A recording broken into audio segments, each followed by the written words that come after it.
heavyweight champion of the world, Dr. Steel Hammer, Vladimir Klitschko. How you doing, everyone? My name is Ryan and this is Adi, and welcome back to another edition of Boxtalk. Booyah! Alexander Povetkin, Olympic gold medal. Yep. Started pro career strong. Yep. Earning his career under 10, 12 fights for Larry Donald. Yep. For Eddie Chambers. Yep. For Chris Bird. Bloody hell. Yeah. That's a run. That's a run. You're not supposed to be fighting those kind of guys under 12 fights. Yeah, 12 fights. 12 fights. Early. Make a good run for a title shot. Started training with Teddy Atlas. Teddy Atlas said, "You're not ready for Klitschko." I remember that about 3 years ago. Yeah. Made him turn the fight down. And then his promoter said, "Let him fight Klitschko."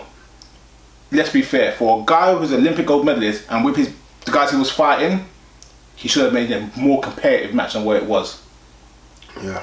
But then something happened to Alexander Povetkin. Instead of boxing, he started punching. When? What do you mean? After Klitschko? Yeah. Before Klitschko? After Klitschko. Okay, yeah. Matt Perez. Carlos Takam got Carlos smoked. Takam. Yeah. Who else? Manuel Char got really blown out. He's starting to really put his punches together now. Yeah. Looks bigger, looks stronger, wants another title shot, possibly could get Dion, but he's got to get through Mariusz Wach. 6'8", 250, 260. He ain't 6'8". I'm not going to get into heights, but he's not 6'8". What is he, 6'7"? I say he's about 6'8". 6'5". No way, no way, he's 6'5", bro. No way, 6'5", bro. You think these guys are wrestlers? Bro, I stood in front of him, bro. I know how big he is, bro. Trust me. Yeah, trust me, bro. He's massive. The Viking. Alright then. The point I was making was, he's got to get through this guy. A guy that's never been stopped. A guy who has the same type of dimensions of Vladimir, and a guy who's technically smart. Yes. He's not the athlete. Wach is not the athlete as Klitschko, but it's a very good fight. Yeah, Mariusz Wach is not the athlete of Povetkin either. Yeah. Povetkin recently has turned into, it's almost like, I dare say, he lost to Klitschko and it's almost like, I need to put on 20 pounds of muscle. Yeah. Because he looks, I've always thought of him as, I remember when Huck fought him, and it was almost like, well, there's not much size difference here. Who is the real heavyweight here? You know, Huck looked big, and Povetkin was like the smaller heavyweight. Povetkin, out of all the heavyweights, Povetkin's probably one of the smallest. He's 6'2", out of this Eastern kind of European domination. But you just named a few names on his list, and you can add Hassim Rahman to that. You can add Shagayev to that. His level of opponent he's fought leading up to the Klitschko, it's almost like tick, tick, tick, tick, tick. You deserve a title shot. Yeah, exactly. Everyone else seems to be just talking a lot. Do you know what I mean? Deontay Wilder, Tyson Fury, none of them have got the resume he's got. Which is why I've said in a few videos that he is my legit number 2 heavyweight out there because of who he's fought. And he only got beat by the number 1. And that's because he tried to go toe to toe with him. He didn't try and box, which I thought he would have. He tried to make it a bit of a slugging match, and he got messy and dirty. And I feel like it was under pressure. The fight was in Russia. It was the most expensive heavyweight fight in years. And I kind of thought that played of all time. Of all time. And I think in purses. In terms of purses. No, Tyson. No, in terms of purse bids. Yes, in terms of purse bids. Purse bids. I think Tyson Holyfield was. Tyson Lewis was the most. Yeah, but in terms of purse bids, the standard bid, what was it, 22 million? Something like that. I think it might have been higher than that. I can't remember. But it was a stupid purse bid. Yeah. And I think like he suffered from that. But it's okay. What do you do after that? And like you say, he's rebuilt. He knocked out Takam. Yeah. Knocked out Perez early. One round, made his leg go. Remember his leg got stiff. Yeah. And Manuel Char, who at the time was a kind of a floating kind of gatekeeper. Took his head off. Yeah. That's how you kind of say to everyone, I'm back. I'm back now. He beats Mariusz Wach. Deontay Wilder has to relinquish that belt because Deontay Wilder is not going to want anything of this guy. No. Anything. Exactly. And that what makes this belt interesting. This might make this fight interesting. Is that over the next 6 to 7 weeks, we've got 3 heavyweight matches that have major implications.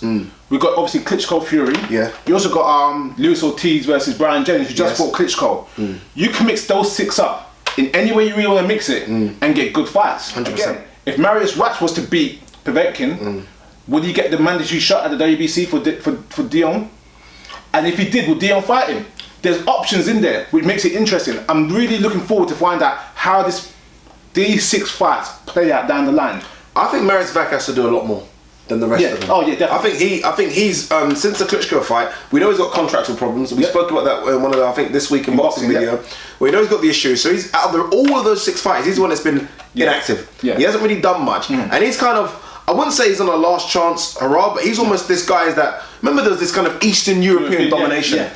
And him, Yusunov, Shagayev, Pulev, were all the guys that were going to take boxing. They're all kind of Kovic. Yeah, like all the kind of a belt. And you're kind of like, okay, what's going to happen? And that kind of went past all of those, got the Klitschko fight, and then since then it's like, what have you done lately? Do you know? And I just feel like he needs this win badly to kind of, or needs a good performance to kind of say, okay, I'm still in that mix. But overall, though, yes, he's a little bit slow in terms of foot movement. But overall, the guys you mentioned, he's mostly the best technically out of all of them you mentioned. No, I think Luis Ortiz. No, not Luis Ortiz, the Eastern Bloc bunch. Oh, the Eastern Bloc, yeah. Eastern Bloc 100%, oh yeah, 100%. Come on, I mean, me and Ryan always talk about it. When we went into Derek Chisore's gym, this was the guy that we saw spar first. Yeah. And in terms of his movement, you have to admit, his movement was better than Chisore's and better than Ustinov's. His punch selection as well. Yeah. And the punches were short. Yeah, he looked very strong, very big, but that's all easy to say if you haven't really fought anyone recently.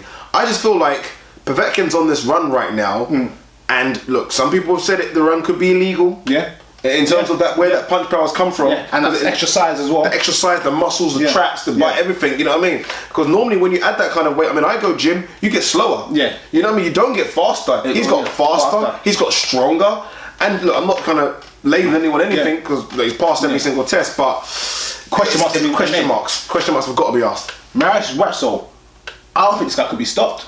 No, he can't. Have you seen his chin? Yeah. His chin has an extension on it. I was face to face with his chin. Yeah. Where does the winner and loser go in this fight? Loser stays very relevant depending on how he loses because, like you just mentioned, you mentioned 2 or 3. There's so many right now that want shots. So many heavyweight fights out there. And then you've even got to look at the English lot. I mean, look, I think it's still too early for the likes of Dylan White, Anthony Joshua. Yeah. But in about a year's time, Mariusz Wach's the kind of opponent Joshua should be fighting, or Dylan White should be fighting if they really want to make that mark. Yeah. Winner goes on to take another title fight. Yeah. Winner legitimately could fight either Klitschko or Fury, the winner of that, or I think Deontay Wilder. Yeah. But I know Al Haymon's going to try so hard to get that belt in America, but WBC have got to come down hard. Povetkin should have that shot. Yeah. You don't beat Perez, Takam, Char, and not get a title shot. Especially when the other guys ain't beat no one else. There you go. See, that's the thing about it. Like I said, the divisions right now, I wouldn't say it's wide open, but there's options. There's definitely options, and I like it as well. Whereas these 3 fights, Wach versus Povetkin, Klitschko Fury, and Jennings versus Ortiz all happened in about 3-4 week period of time. Yeah. So everyone could actually be ready to go to fight each other February/March. And let's not rule out Pulev. Yes, I know it was a bad performance recently, but that sometimes happens. Pulev's still going to say, well, I only got beat by one guy as well, and that was Klitschko. And that's because I went silly and tried to go toe-to-toe with him. Pulev's still there as well, so it's an interesting heavyweight. It's a marketable name. How you going for this fight? As much as we kind of said, like, hey, Wach's not been stopped before and he's tough and his boxing skills are very good, I agree they are. Olympic gold medals aren't given for free. Yeah. Not in the heavyweight division. The heavyweight division is tough for Olympic gold medals.